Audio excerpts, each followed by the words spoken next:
There is quite a bit of Kermit the Frog in that now that I hear it. Might want to kill your mic too, Steve. It's pretty live, I think. Yeah, gotcha.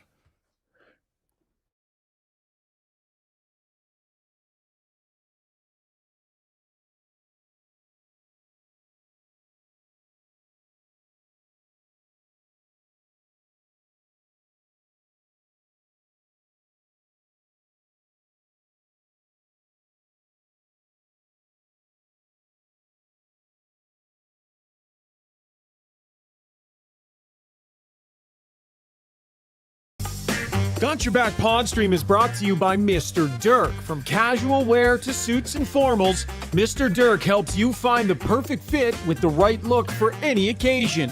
Step up your wardrobe at MrDirk.com.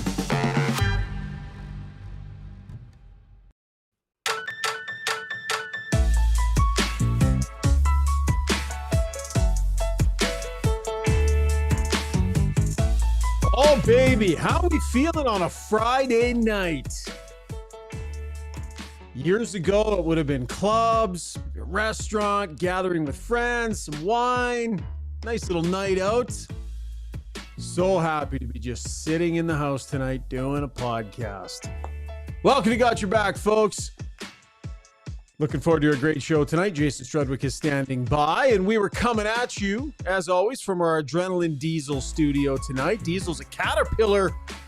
Adrenaline Diesel is a Caterpillar recognized and authorized dealer and repair facility for expert service for your cat engine. Visit adrenalinediesel.ca. And as always, our show brought to you by Play Alberta.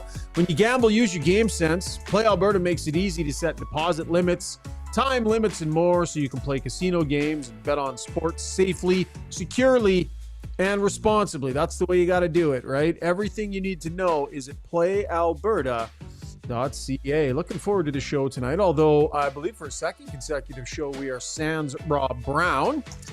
You know why, Struds? Because Rob Brown actually has a social life. And so on this, a Friday night, he's actually out doing social things with his social life on a Friday night. Not like us, and not like those wonderful loyals who are joining us on the live stream. Yeah, true professionals is what we are, and hardcore listeners. So we appreciate it. 100%. How was the day today, pal? What'd you get up to? Yeah, just kind of normal. A lot of hockey coaching and stuff, helping out, and then nothing. Walk the dog. Got a little work done in the yard. Time to prune, right? The end of the year means it's time to prune things back. So I pruned up quite a bit. I love the pruning. Nice. A little prunage, hey? How do you you know the exact right time and you know the exact right amount of pruning you're supposed to do? Are you knowledgeable with this botanist type skill set? I don't know. I just try it. What's the worst thing that happens? You just kill it, put a new one in, right? So yeah, it's a good I always point. just try to keep it to the same size it was last year. Basically, what I try to do, I just take it back down to the wood.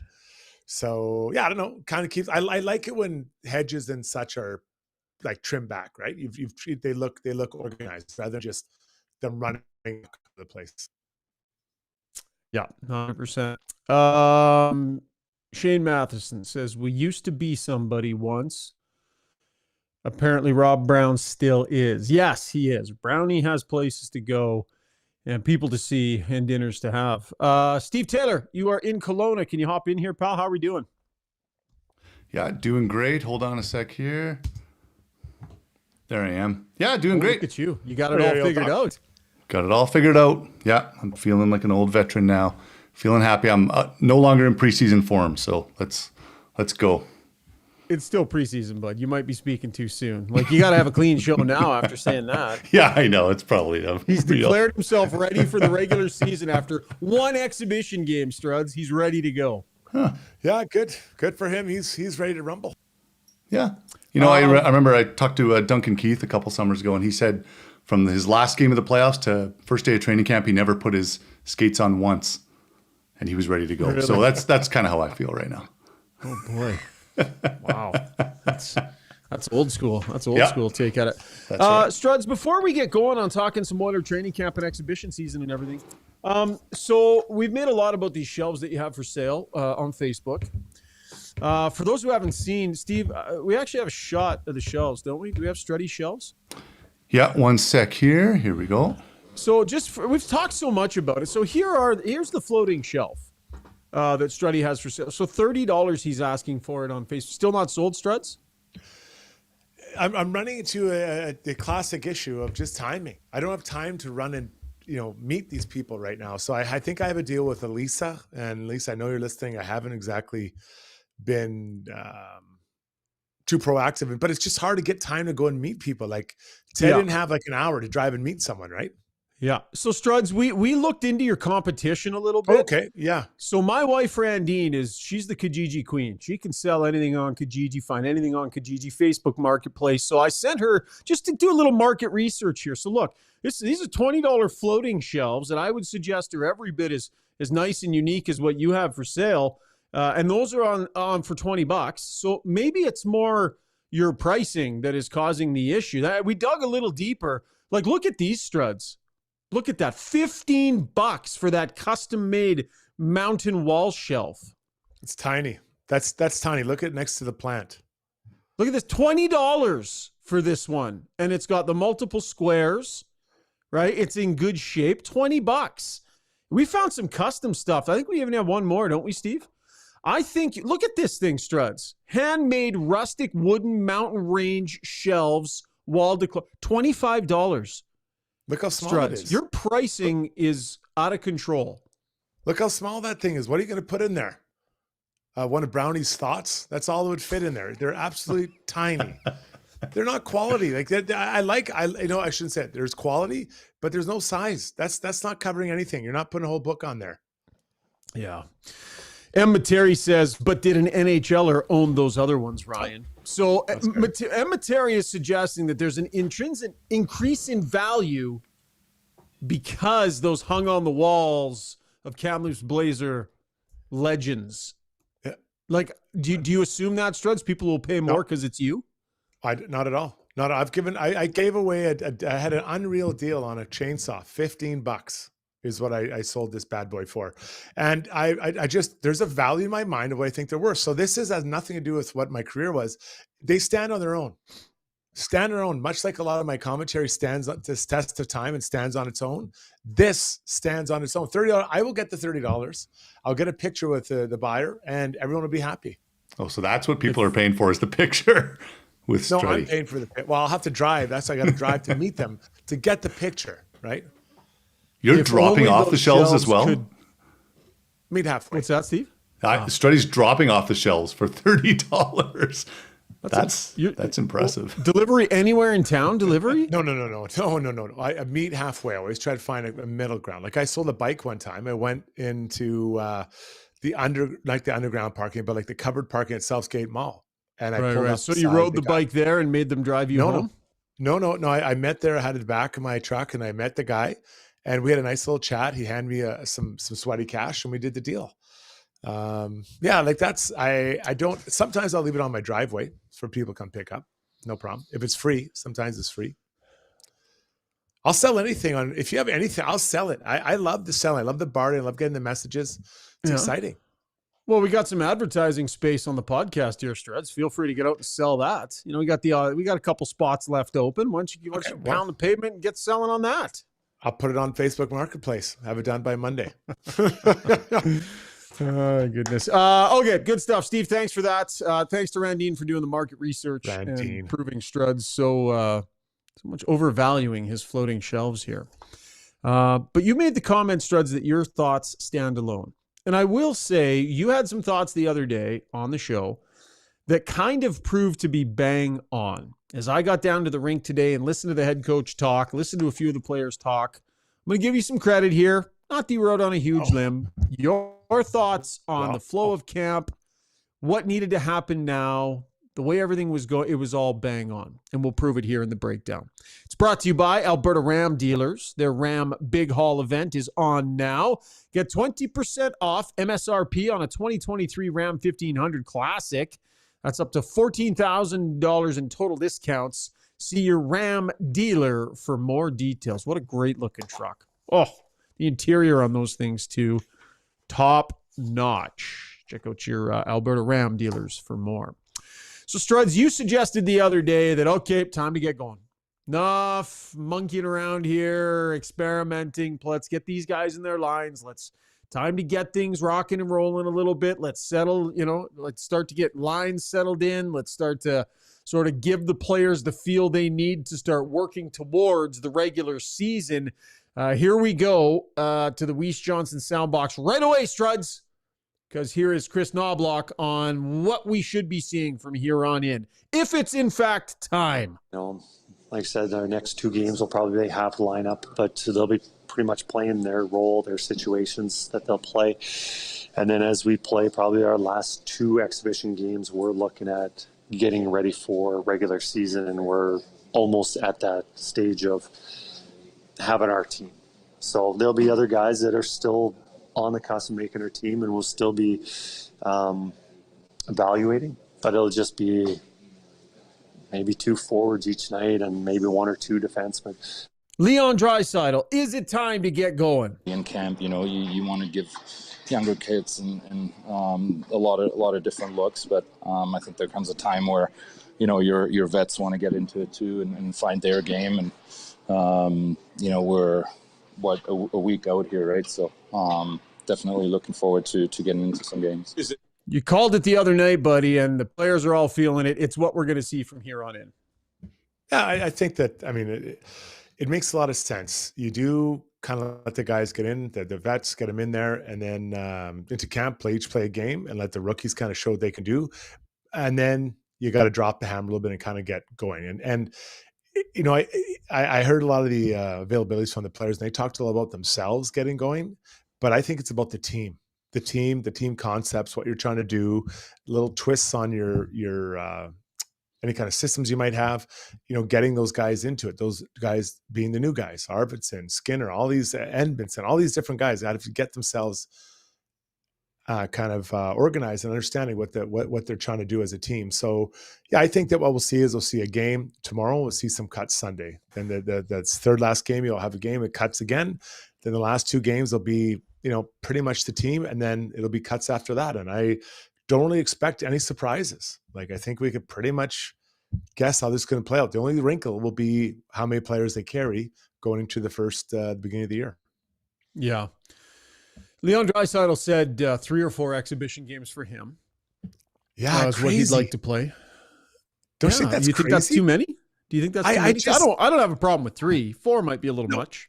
Yeah, like listen, if he feels he needs that many to get going, but these guys skate a lot in the summer and kind of get going, right? So it surprises me. Now, I think maybe there's a little bit more because of the change of the wings, the line mates. I think I get that. He wants to feel good, but I was surprised when he said that. I was like 3 or 4. Like, that's a lot of games. So yeah, surprising, just considering how much they do prepare all summer on the ice, not just, doing curls and ab workouts on July and August. So, okay, let me ask you this question. Like, you're a veteran player, so, you're only going to ramp it up so hard in exhibition season. But, like, in your estimation, like, what are the things that a high-end player, a veteran player, wants to get squared away by the time exhibition season is over and done with? Like, what's on the must-do list for these guys between now and opening night? Personally, each guy.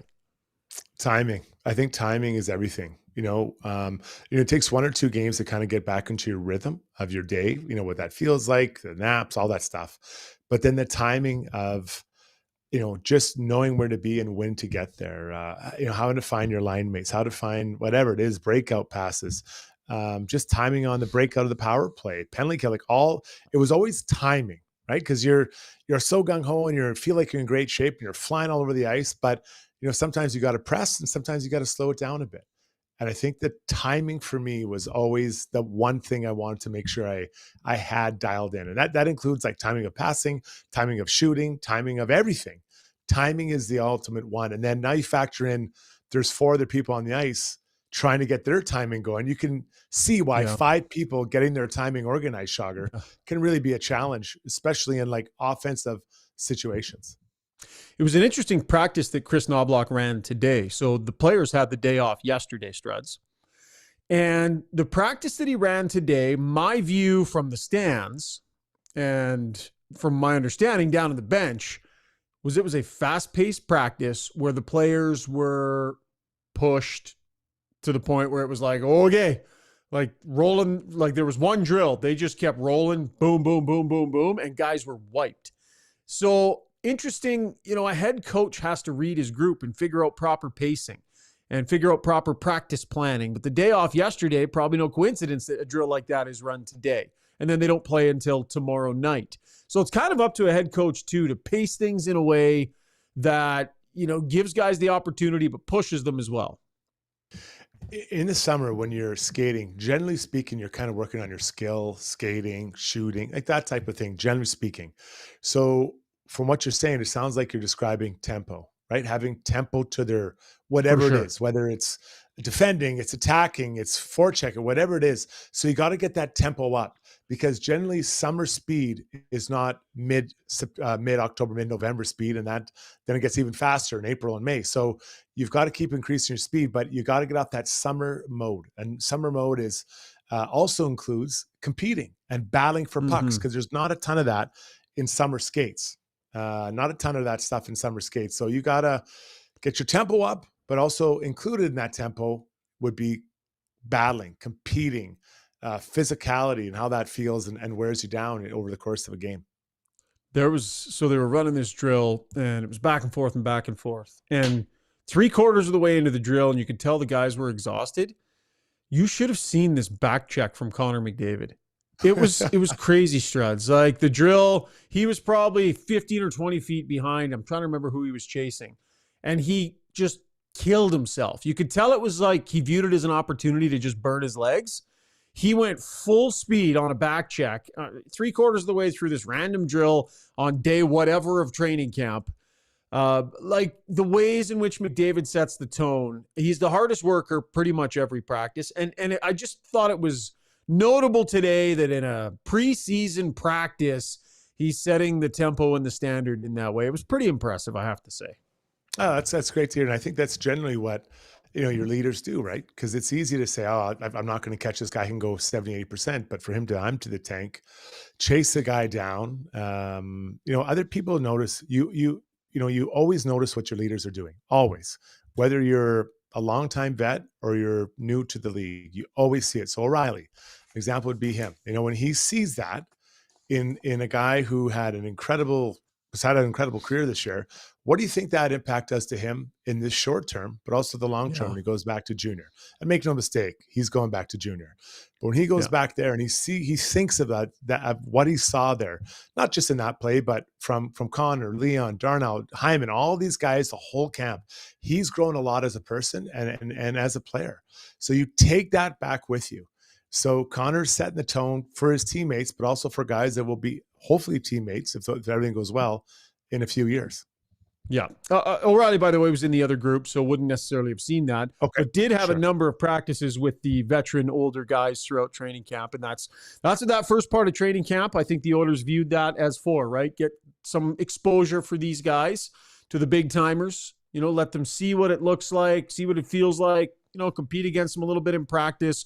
But to your point the other day, time for separation, and there's clear separation. There's an NHL and an AHL group. It's been that way for a couple of days, and now we'll see more line combinations put together. Darnell Nurse will not play tomorrow. Chris Knobloch is hopeful that he will play at some point here during the exhibition season, although Ty Emberson continues to take reps next to Nurse in their practices. Troy Stetcher and Travis Dermott are paired together.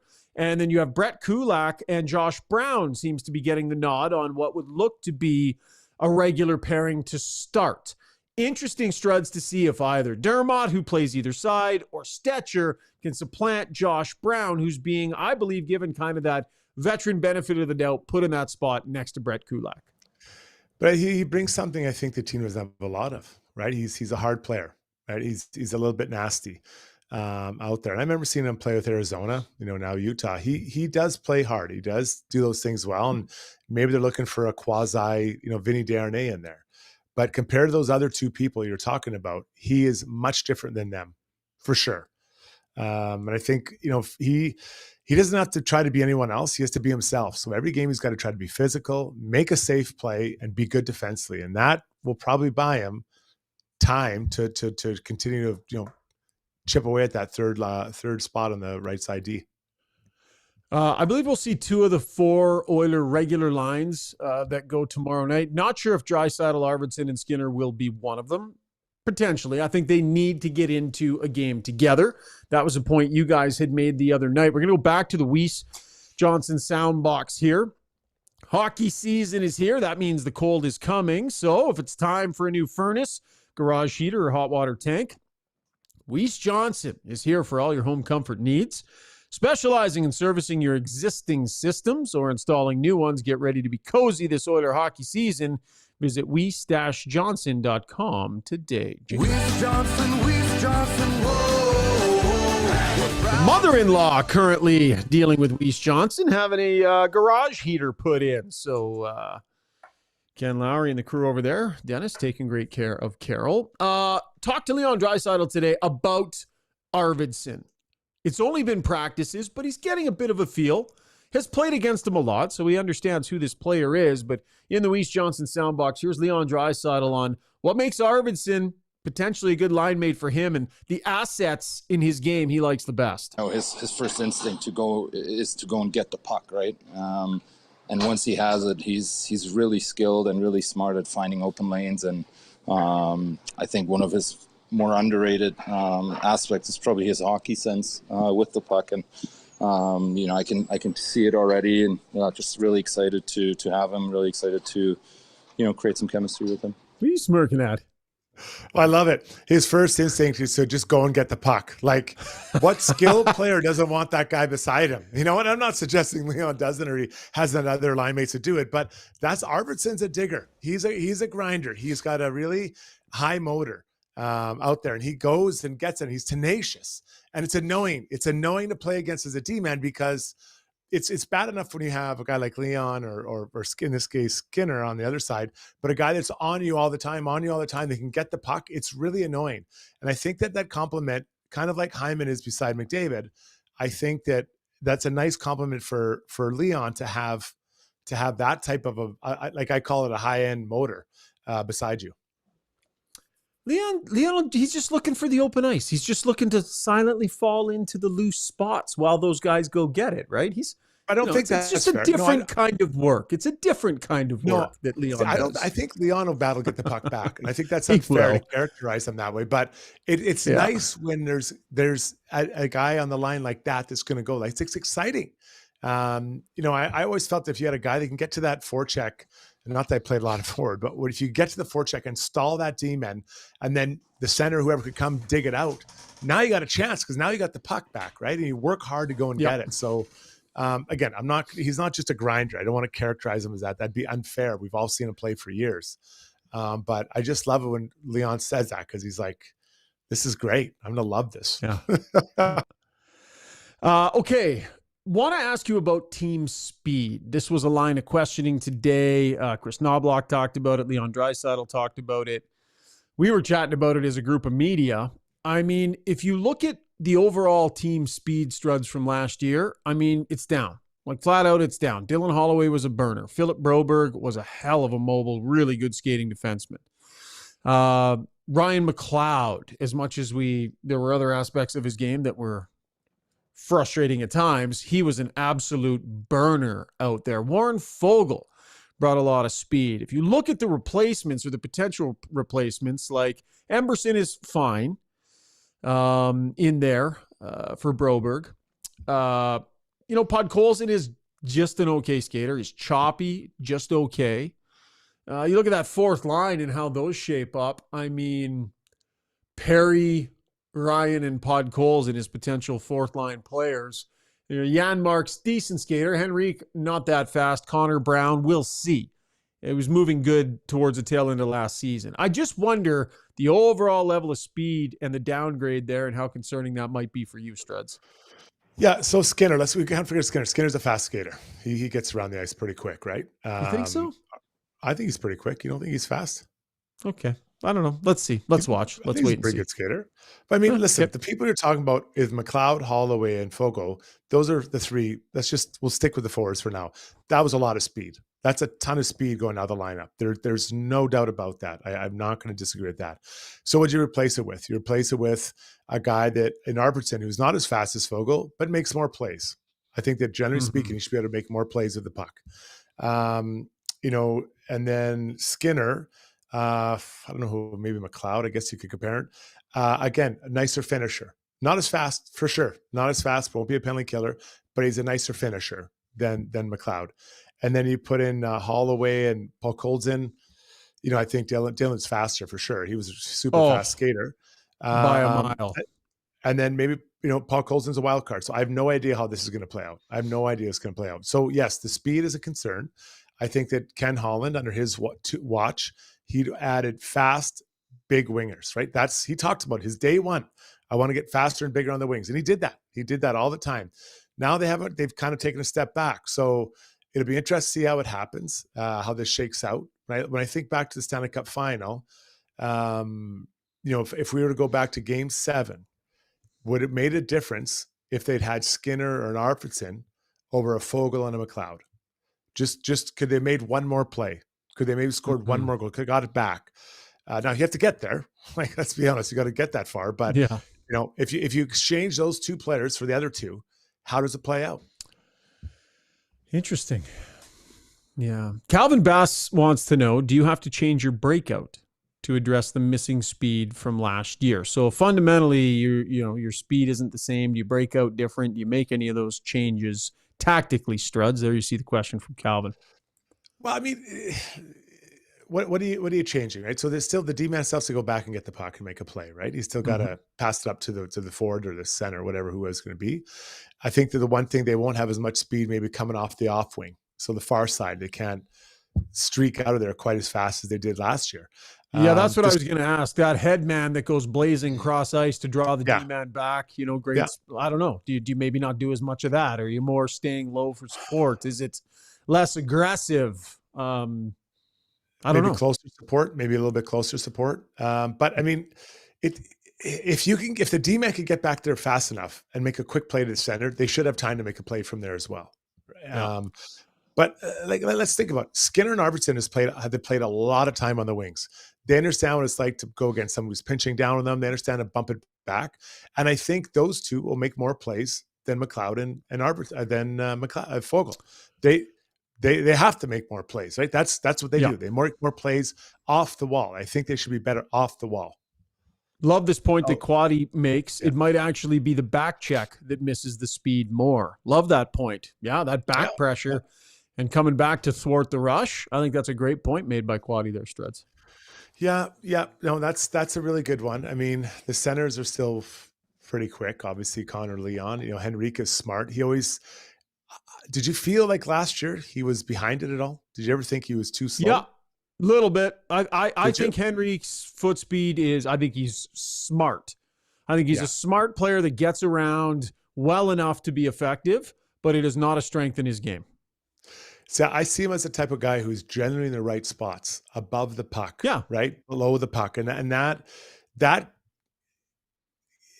helps minimize any challenges you have with foot speed when you're in the right place. When I think of a guy like Nick Lidstrom, I don't think he ever took a hard stride in his life. He was just always in the right place. So I think there's great advantage to being in the right place, and I think Henrique brings a lot of that. And then you got, if it's Derek Ryan, the 4C. I mean, again, what we're starting the year with here, probably going to see some additions somewhere along the line to help beef up some speed factor somewhere through the lineup.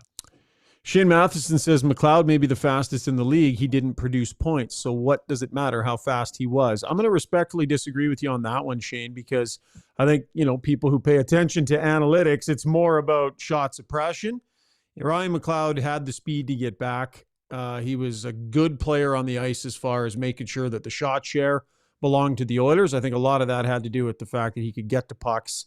The fact that he could backtrack well was pretty good in his own end. So as much as there's complaints on the physicality side of things and maybe the offensive side of things, the one thing he did was skate well.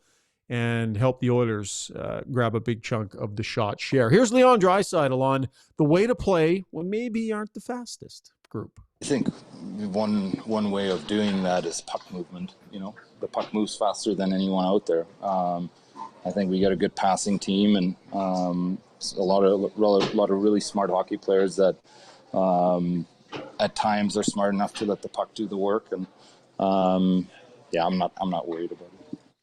All right. That was the breakdown brought to you by Alberta Ram Dealers.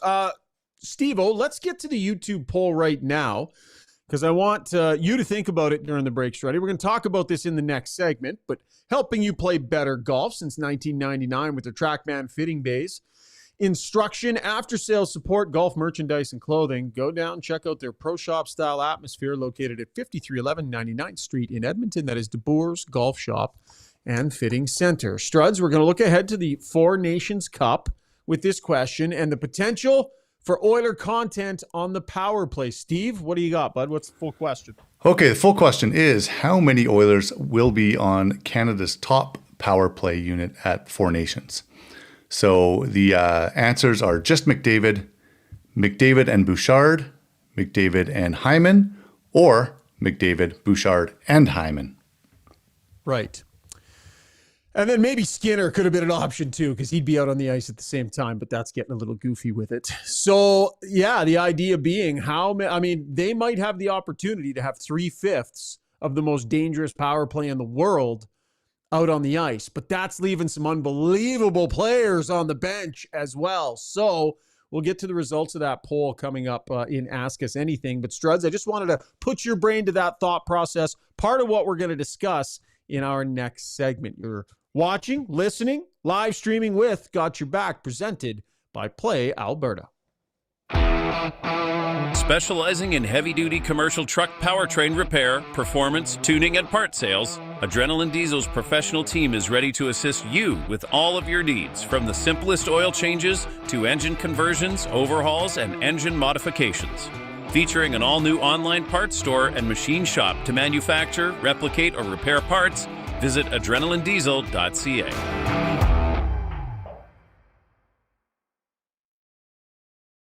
At Gallery Dental, we believe in blending exceptional care with artistry to create the perfect smile for you.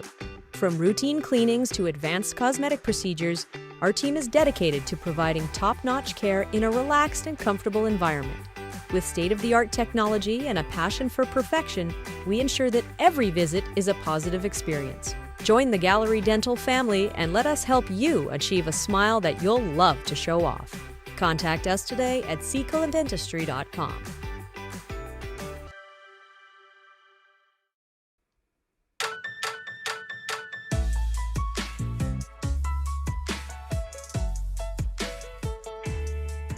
Time now for our takeaways segment, brought to you by Martin Motorsports. If you've not been to Martin Motorsports, you got to go check it out. It's like an adult playground in there. Toys for all your outdoor adventures, from quads and side-by-sides, boats, ski-doos, motorcycles, electric bikes, and more. Visit them at their 2 Edmonton locations on the west and the south side of town. Struddy and I spent a fantastic afternoon there checking out all the fun stuff and bonding, the two of us. We absolutely did. Okay, Struds, we're going to get to the TSN Top 50 in a moment because the final 1 through 10 was released today. So I asked you to take a look at it, Struds, see if you had any overarching thoughts on TSN's Top 50. But I want to get to the Four Nations Cup and the potential for Canada's power play to have some significant Oiler content on it. I asked you the question before the break, gave you a minute to think about it, Struds. What do you think the answer is? What do you think that looks like? Well, I love this poll. This is a great poll question because it's really hard to handle. And I think John Cooper is going to have some challenges. Now, I feel like if I was a coach of this team, I'd want to try to put people into place with other people so they have automatic chemistry. So I believe it'll be more than one for sure than McDavid, for sure. And I think Hyman has a really good chance of being there. He's a good net front presence. The guy just scored 50 goals. I think that's pretty impressive. That's elite. That's elite level. And he understands how to function beside Connor. The real question, so that's 2. I got 2 already. The real question is who works the point? Is it Bouchard or is it Makar? with all due respect to others that are there, if it's Josh Morrissey, I know Doughty's out for a little while here with, I think it's a broken foot. He might, does that, it's those two. It's those stops two. his chances. Yeah. So these are the guys. That's the conversation. Yeah. So what are you looking for?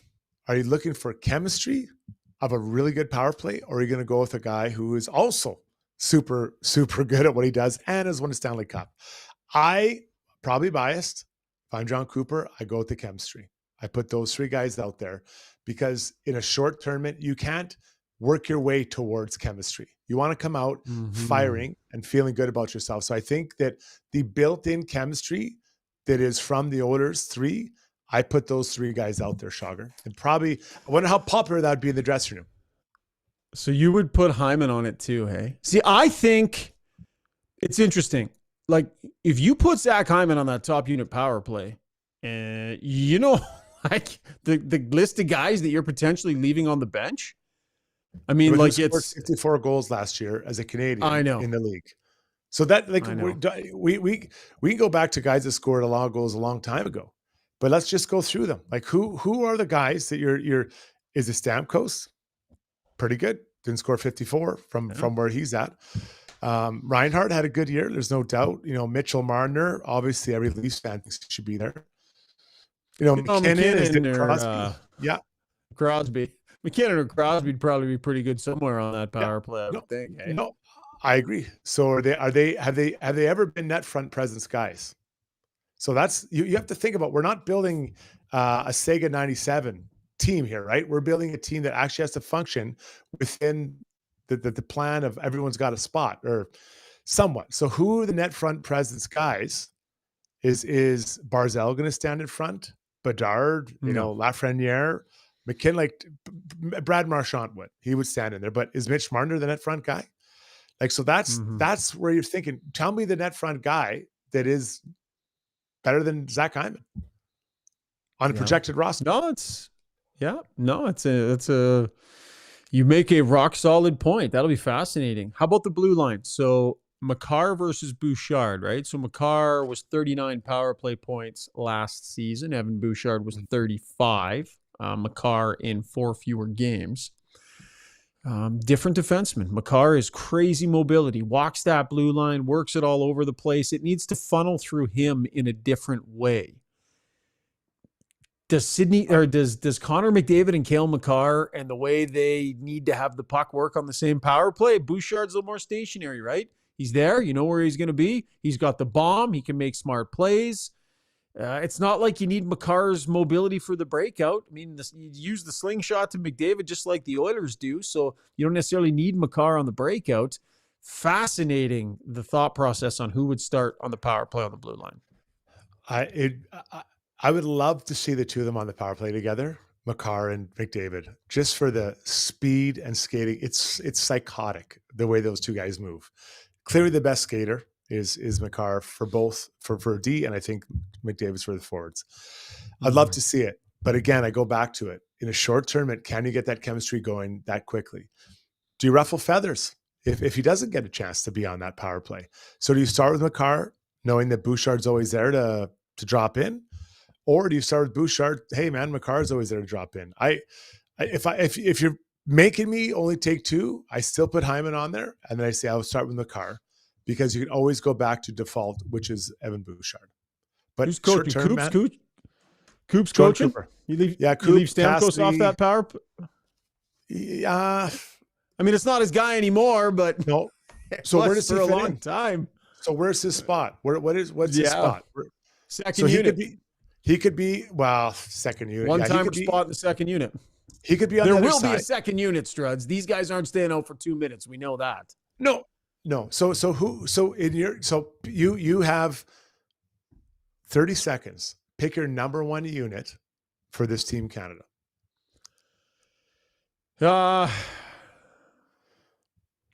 McDavid, McKinnon, Crosby, Makar. Yeah, maybe you can still go with Hyman there. I mean, I don't know, man. Like, how do you leave any of those guys off? Although, if like, it depends. Do you want to have two really good units? Like, do you intend on two really good guys? Or on two really good units that you can flip back and forth from? Do you go Bouchard and Makar? Do you go with two defensemen on the point? I think you have two units, but when it comes down to it, one unit's going out first. Like they're going in there to win, right? This isn't our men's league on Sunday night. We're trying to get everybody in there. Yeah. So I think maybe you'll go with both guys then, both D-men then. Yeah, but to be fair, I don't think Colorado goes. I don't think they go two D-men, do they? So then you're doing something that the guys aren't used to, right? I might be wrong, but I think generally speaking, you want to try to be consistent and keep everyone kind of doing what they're used to. So if you don't, so let's say you go Crosby, McKinnon, McDavid, Makar, and Bush. Who is the guy in front of the net? Who's the guy that's that's the problem. Some grease. And so like can Sid do it? I don't think there's anything Sidney Crosby can't do. If you told him to do that, I think if you tell him to play D, he could do that, whatever you want. But the short tournament, I keep saying the short tournament, you got to find chemistry early. But I would love to see Sidney, Crosby, Hyman on either side of McDavid. Can you imagine how hard Crosby and Hyman work? Like, I would hate that. That's a great point, man. Imagine the puck retrievals. Oh my God. I would hate that. I mean, I wouldn't be on the ice against them, obviously, but I would just hate to have to play against those three guys. And I feel like I don't, no disrespect to Steven Stamkos. He can have the second unit, right? But there's only so many spots on the ice to make work. Then maybe the second would have been Mitch Marner be on there, Sir Mitchell. Do you have Reinhardt and Thomas? I mean, you got some good options, Reinhardt and great options. Just like the Americans are going to have one unit, they're going to have top unit, right? So who's theirs? Is it Brady? Kachuk? Matthews obviously. Quinn Hughes floating around. Jack Hughes floating around. Yeah, Quinn Hughes working the blue line. Yeah, pretty sick power play too. Pretty good guys back there. That'll be fun to see.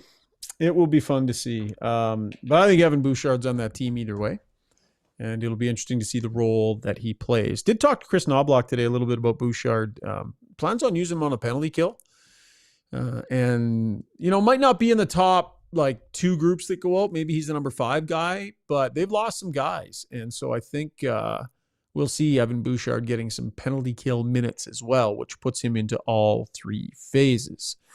Okay, moving on to the TSN Top 50. Our final release today, 1 through 10, was released over on tsn.ca. It's a yearly deal that we do. Do you have a chance to look, Struds? Any thoughts? Just to recap it, McDavid 1, McKinnon 2, Austin Matthews 3, Leon Draisaitl 4, Kucherov, Makar, Pasternak, Hughes, Panarin, Rantanen. That is your top 10. Yeah, I mean, it's hard to argue. Like the 20 people that do this, I give them a lot of credit. This would be a real tough thing to do, really, especially. Yeah, I'm one of them, by the way. Oh, are you? Okay, well, then I'm giving you credit. Yeah, I think it'd be a very difficult process to go through. So do I have any challenges? Not really. I mean, I Mikko Rantanen at 10, I think he's an underrated player. I really feel. Yeah. I mean, 104 points last year, and he's sitting at 10th. I mean, I don't know, just above Jack Hughes. Anyways, the one that I have a trouble with is Pettersson at 27th. Boy, there's a love affair with this guy.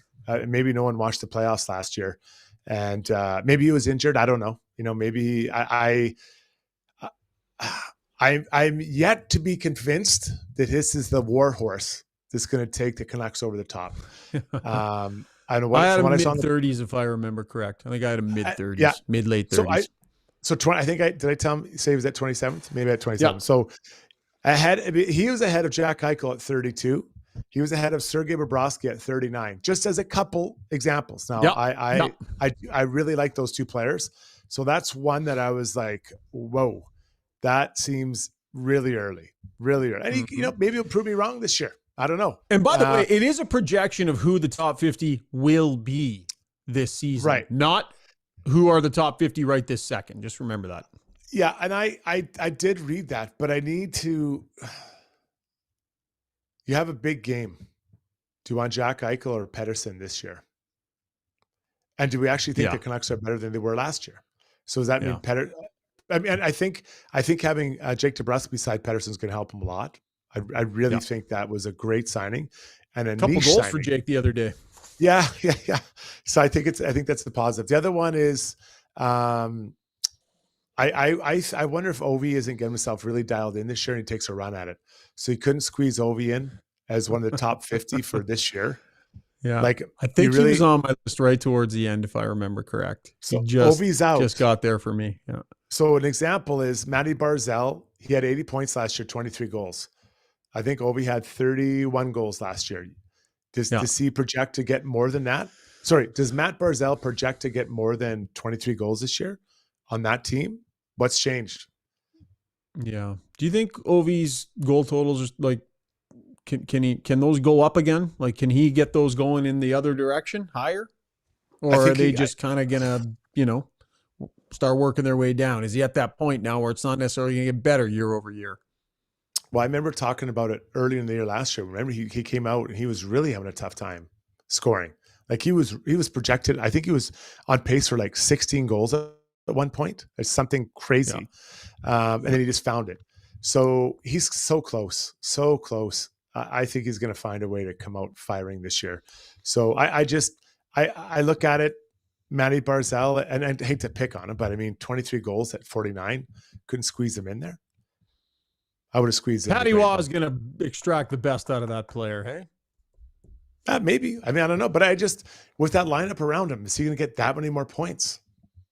Yeah. But you also have to look who you're playing with. That does make a difference. And no disrespect to those guys. I guess it's very disrespectful what I'm saying, but they're not a wildly offensive, creative group of players. It's not or they don't play disrespectful. that way. That's analysis, buddy. That's what we do. That was Takeaways brought to you by our good friends over at Martin Motorsports. All right, when we come back, no Rob Brown, but we are going to have brownie points, Struddy's World, and Ask Us Anything as well. Still lots of show ahead. You're tuned in to Got Your Back, presented by Play Alberta.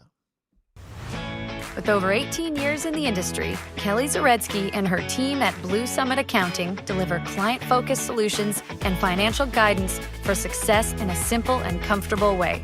Whether it's for corporate or personal needs, Blue Summit Accounting can help with taxes, estate planning, financial services, bookkeeping, and more. Get in touch today. Email bluesummitacct@gmail.com or call 780-416-9662.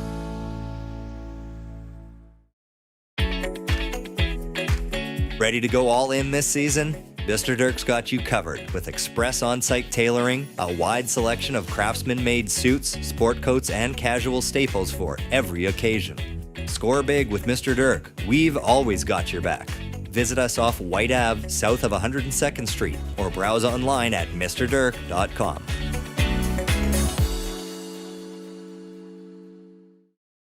So at Timberhouse, our guiding philosophy is naturally inspired living. We believe that through design, we can solve problems and enhance people's lives. We follow biophilic design principles in all of our builds to incorporate natural materials, natural light, to enhance all the spaces in a home. When you have your space perfectly reflect who you are and what you value, and it's made well, we think that that just leads to better living.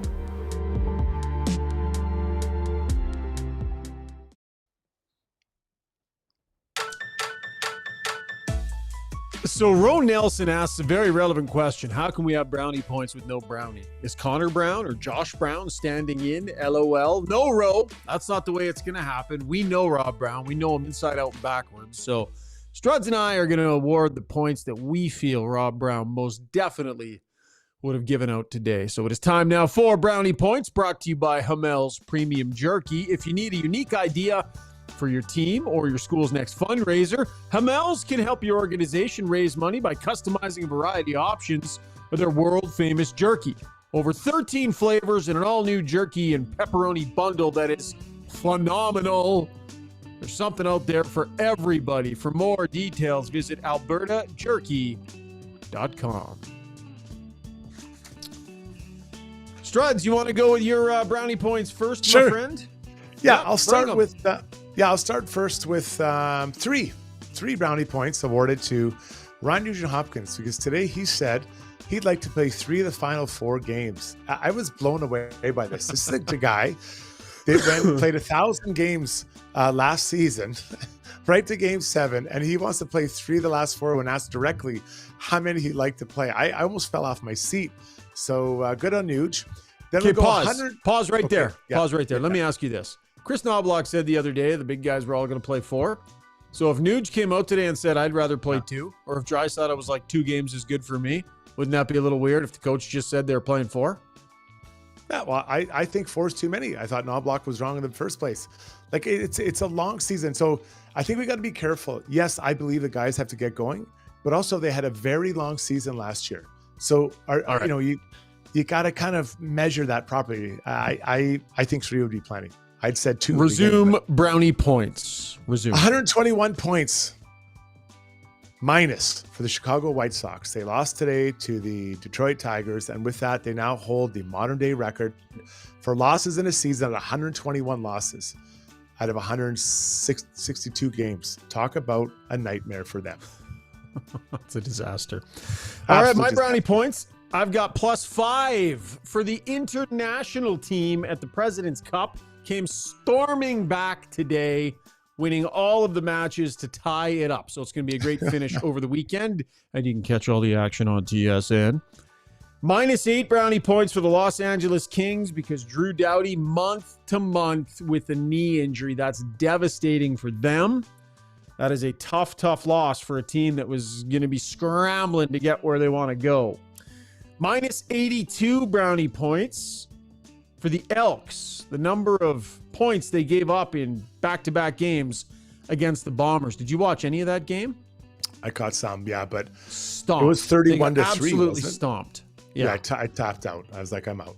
Yeah, they got No a few Trace points to kind of make it look good, but 55 they ended up giving up in this game. Oh, and then the last one I have, actually, I need to update it.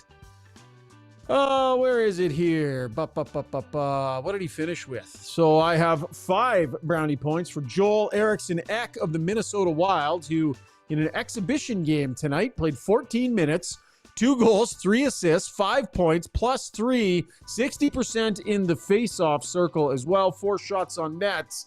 So a heck of a good night in an exhibition game for Joel Eriksson Ek of the Minnesota Wild. You don't want that. You don't want that to happen in exhibition. That's the last thing he wants. Nah, why? Really? You empty the tank. It's the last thing. Just, you want to hit the post and stuff like that, I think. Not 5 points. So you don't want to waste him in the Ty Ratty preseason? I scored a goal in exhibition, the last goal of exhibition. I remember when Steve Tambolini was a GM against Dallas. And he's like, I've never seen you shoot so hard. I'm like, I was so disappointed I scored. And I was just being honest because it's just one less bullet in my chamber for the regular season. So yeah, I wasn't happy. I think Joel Eriksson X got a little more in the tank. I think he's still young. He's still young. He won't have a 5-point game all year. He wasted it in preseason. All right, that was Brownie Points brought to you by our great friends over at Hamel's Premium Jerky. I love it when sponsors kind of like get with other sponsors, Strud. So I was down at Blue Summit Accounting today. We were meeting with Kelly Zaretsky, kind of our annual return and stuff. We had to spend a little bit of time down there. And she expressed to us that she is a massive fan of beef jerky.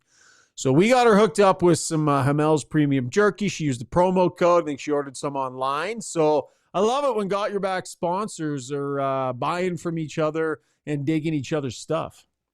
That's cool. So cool. Yep. Kelly's going to be pleased. You got to go with that sausage jerky. It's good stuff. Okay, time for the next segment. Roll it. Struddy's World. When you make a mistake, heads should roll. It's not right. And I'm here. Someone has to put their foot down. Now that I say it out loud, it does sound a little crazy. Gotta look good.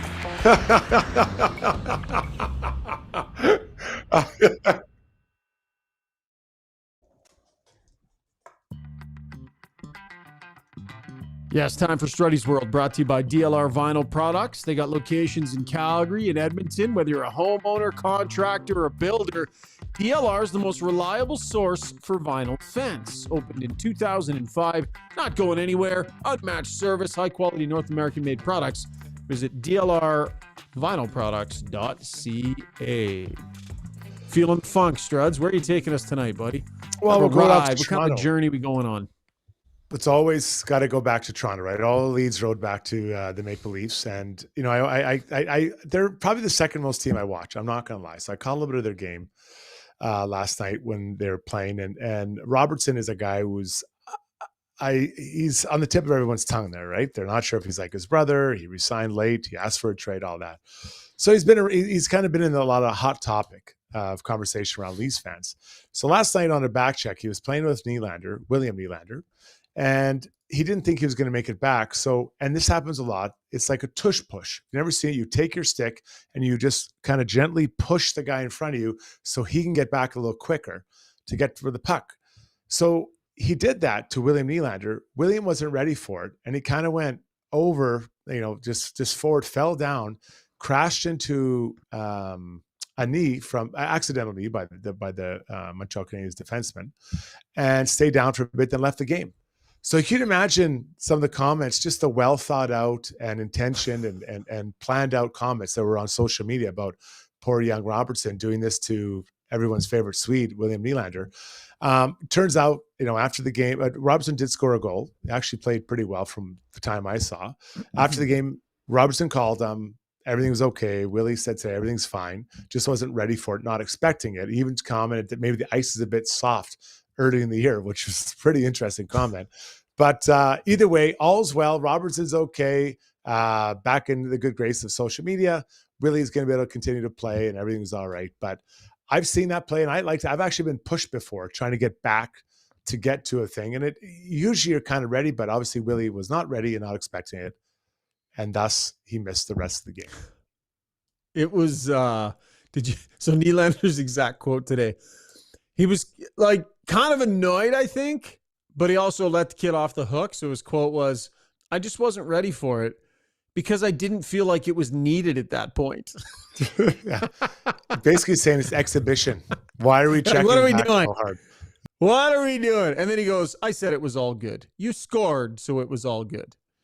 Yeah, and then the ice has been really soft here at the beginning of the year. I think that also contributed to me digging forward into the ice a little bit, which led to the toe pick. But whatever. It is what it is. We're glad he's okay, right? Yeah, if he was out for like any time, imagine if he was out for 4 to 6 weeks or something. Like Tavares is already dinged up. Matthews has missed some time, but I think he's skating again. I mean, holy jeez, it would be like just a firestorm 3 games into exhibition or 4, whatever it is for the Leafs.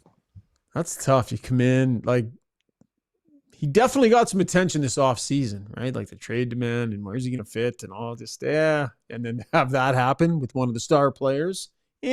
Not ideal. We'll see what he can bring the Maple Leafs this season. You think he'll find his game, Struds? He's got some skills. He came in with a lot of hoopla. Yeah, I think a fresh coach is huge for him. You get an opportunity to start over again, and a coach might see or use you in a different way than what the previous group did. So yeah, I don't know why he wanted to trade. Like I understand it, but when you get a new coach, I think you should stick around and give this guy your best, and so he give you a chance. Yeah, definitely agree. By the way, Lebowski wanted to throw in some Brownie points as well. Plus 100 points for the kids cleaning golf clubs at the Belvedere. Much love, he says. Wants to get a hat going for them. So, yeah, I agree. I golf out at the Bellevue all the time, and the staff out there is amazing. They take great care of you. And, the whole crew cleaning the clubs for people, taking care of the carts and everything. So, yeah. Lebowski, DM me on Twitter, buddy. We'll figure out some hats. We'll get a few hats out to the Belvedere for that crew. Okay. Sorry, Steve. Do we got another commercial break, or are we rolling right into Ask Us Anything, pal? Rolling right in. Rolling right along. Welcome back to the show. Time now for Ask Us Anything, brought to you by Mortgages by Maria. Whether you're looking to lower your monthly payments, shorten your loan term, or just want to understand your options, Maria Gallus with Maximal Mortgages has got you covered. The Bank of Canada lowering rates, you could save thousands on your mortgage, whether you're renewing, refinancing, or purchasing a new home or investment property. Contact mortgagesbymaria.ca. I have to tell you about an interaction I had with her. So I text her tonight asking her a question about mortgages and such. And she said, I will look into that this weekend and I will get back to you quickly. And I was like, Maria, you don't need to work on the weekend. Monday is just fine. It's just like, no. And I was like, no, you don't need to work on the weekend. Monday is just fine. Maria takes great care of her clientele, so give her a shout. Steve-O, what do you got for us, buddy? We got Carmen Gill, I think, wants to get into the podcast here. Is it just me, or has he asked the same question 7 times so far today? Yeah, let's get to Carmen in a moment here. First of all, just a welcome to Matt Blom, Canucks fan, who said it was fun joining the bandwagon after the Oilers took out the Canucks in the playoffs. So he wants to watch more Oilers this year. He said he lives in Vancouver, Abbotsford or something like that, works remotely for a company in Edmonton. So he's, it's happy to have him here. We're happy to have all different fans here. Fans of all teams are welcome here. We hope everybody's been treating Matt well. Welcome to Got Your Back, Matt. Thanks for joining us. And it'll be interesting to hear from you on nights where the Oilers and Canucks go toe-to-toe. We look forward to that. That's right. Okay, let's move on to Carmen here, who desperately wants us to talk more about Philp.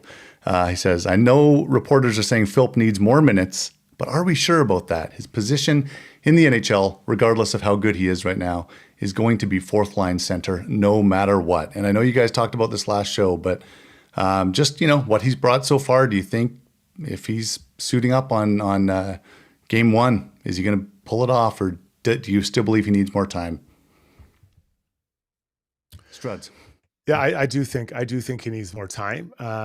There's a year's a long time not to play. I talked earlier about timing. Well, imagine if you haven't played for 14 months games. So I do think he needs more time, and I don't think he could just be a fourth liner because there are going to be injuries. So if there are injuries, does Henrique move up? Is it his wingers? Does Connor Brown move up? Is it, Paul Colton? We don't know who's going to move up. So I think they have to be ready to maybe have someone move up and play further up in the lineup, because there are going to be some kind of injuries at some point, and someone will have to move up. So I just don't think there's any risk in him starting in the minors along with Matty Savoy. Yeah, I'm not going to talk out of both sides of my mouth here. I mean, I've criticized this organization for not having a clear development plan in place for some of their more valuable young prospects. If Noah Philp is a valuable young prospect, then you got to think big picture. Even if he is the 12th best forward at training camp, 11th best forward, and you think that, he's essentially made the team, as unfair and bizarre as this sounds, you have to factor in the big picture. And the big picture is he's barely played. He needs to get games in, and he's not going to be an every night guy, because they're not going to scratch Derek Ryan 10 games in a row. And they're not going to scratch Corey Perry 10 games in a row. They're going to be shuttling guys in and out of that fourth line. And so there are going to be some ups and downs with him in his first experience in the National Hockey League. You cannot mistake preseason momentum for a guy that's ready to step in and play limited minutes in the NHL and be able to handle that job without some significant ups and downs. And Noah Philp doesn't need those ups and downs right now. He needs to play hockey. So get him in the American League, get him playing a bunch, and when he's ready and got those games under his belt, then you can call him up and he will be ready to go. But I believe it's a mistake for how few games he's played to subject him to a fourth line position at the NHL level and limited minutes. The guy needs to play. Respectfully, Carmen, I know you're passionate about this one, bud, but you got to think big picture. If a team wants to develop its players properly, you got to think sometimes about more than the here and now. Okay, Brian asks, just curious what you guys think. Do you think having all these players playing in the Four Nations Cup is going to affect our season negatively? So I guess similar to the Olympics, the guys don't get the break that the other players get. Is that a negative, Struds? Yeah, I do. Because they had such a long run last year, a short summer, and then when everyone else is taking sips of their pina coladas around the pool, they're going to be out there grinding out, trying to win. And we're talking about the core. There's a good chance they could have, McDavid, Hyman, Bouchard, Ekholm, and Skinner. That's 5 very important parts of this team. So yeah. I want them to have the experience. If I'm an Oilers fan, would I rather they be sipping pina coladas around the pool? Yes. Yeah. Shaggy? How many games is it going to be? It's going to be, I think they're doing, let me check here. So, Canada, Sweden, Canada, US, Canada, Finland, and then the championship game. Like it's 4 games. It's not like they're going there and playing like a, 5-game round robin and a quarterfinal and a semi and a final or anything like that, right? So it's, Connor McDavid will play 20 plus minutes a night. Evan Bouchard will play 17 to 20 minutes a night. Zach Hyman will play 15 minutes a night. Stuart Skinner will play maybe 2 or 3 at most of the games. It's I think for the experience that you get, I think there's other chances to rest. I don't know, Struds. I'm not as concerned because I just don't think the schedule's that harsh. Would you rather them playing 4 or 5 games over 9 days, or sitting around a pool drinking pina coladas getting ready for the Stanley Cup playoffs? I think Oilers fans, I'll rest my case, and that's it. I just don't know how it helps. I don't know how it helps. That's a good poll for next show, Steve. That's a good poll for next show. We'll see what the masses think. In their quest to win a Stanley Cup, how does 5 games at the Nations help? How does that help them?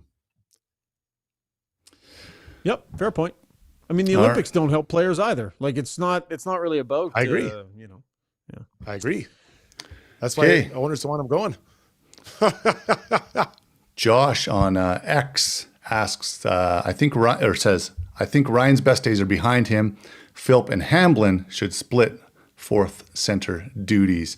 Ryan's obviously not getting any younger. Struds, what do you think about his just, the fact that he's aging compared to these younger guys just coming up? Yeah, there's no doubt. But he's another guy who's a really smart player, right? He's a heady.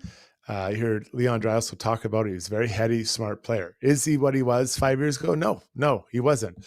But if he's your 12, 13, 14 guy, that's a legit player that knows how to play in certain situations, and that's value. But again, people we're 4 games away from game 1 of the regular season, so I think that what we are starting with isn't what we're going to see in March, isn't what we're going to see in April. So we got to just back off a little bit.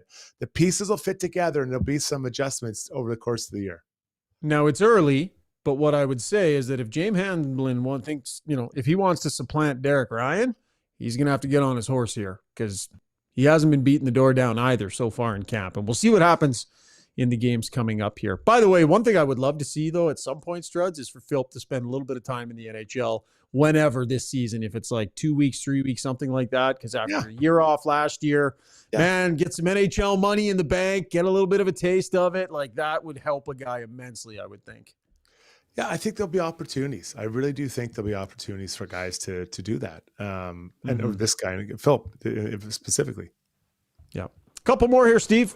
Okay, NHL Trade Talk asks, is it too much to ask Bouchard to play the PK considering he already plays more minutes than any other D-man? If the answer is no, he should not be on the PK. What do you see, who do you see on the PK coming up this season? Yeah, well, as I said today, I mean, I think they're going to give him a look. I don't know exactly with who, but they're going to give him a look. He might be the third set of D-men that go out there, or maybe he gets a look on the second set. But Bouchard will be part of it, Struddy, so it'll be interesting to see how much he gets. I mean, he was 25 minutes a night in the playoffs. Like, he was 23 in the regular season, if I remember correct, 25 in the playoffs, so his minutes were already up there, and that was without penalty killing.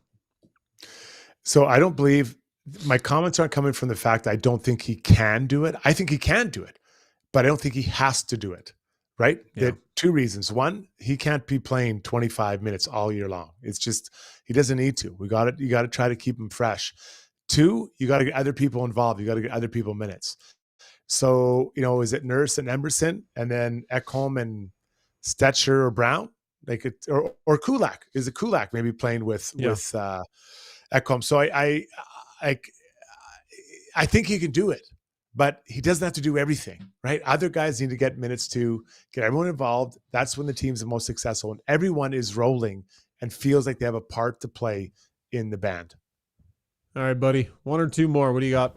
Okay, some fun ones to end off with here. Value guys wondering if Struddy, you've been to Chipotle in town yet. I didn't know you guys got a Chipotle.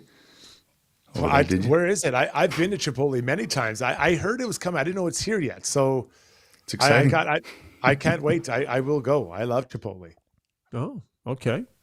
Yeah, Sugar, if no Chipotle's Chipotle listening, get in touch if you want to be our partners. What was that, Steve? Are you guys burrito guys? I know with my kids, especially Struds, you can probably empathize. You're always on the road. You're always looking for something relatively fast, relatively cheap, relatively healthy. We hit burritos a lot. I'm a fan of the Chipotle sauce wherever I go. I like the Chipotle sauce wherever I go. I hear you. Okay, and just to finish things off here, before we end the poll, by the way, and we are going to end the poll tonight, which hasn't happened recently. I keep forgetting. Yeah. Sorry, Koskinen says, Struddy, I'm in Saskatoon. I'll give you $30. See ya in Lloyd, halfway to Saskatoon. $30 for that, $200 for delivery. Sign me up. I'll No, you never said anything about a delivery charge. You said I'll meet you halfway. So that's that's an exceptional long trip. That'd be what, 3 hours round trip, 3.5 hours. Well, hey man, a good sale, a good honest sale is a good honest sale. Wrap up the DeBoers YouTube poll there, Steve. Where were the results? Okay, for the YouTube poll, sorry, I'm going to try and change it. No, I'm not doing that. Okay, so the poll, the questions were, how many Oilers are on Canada's top power play at Four Nations?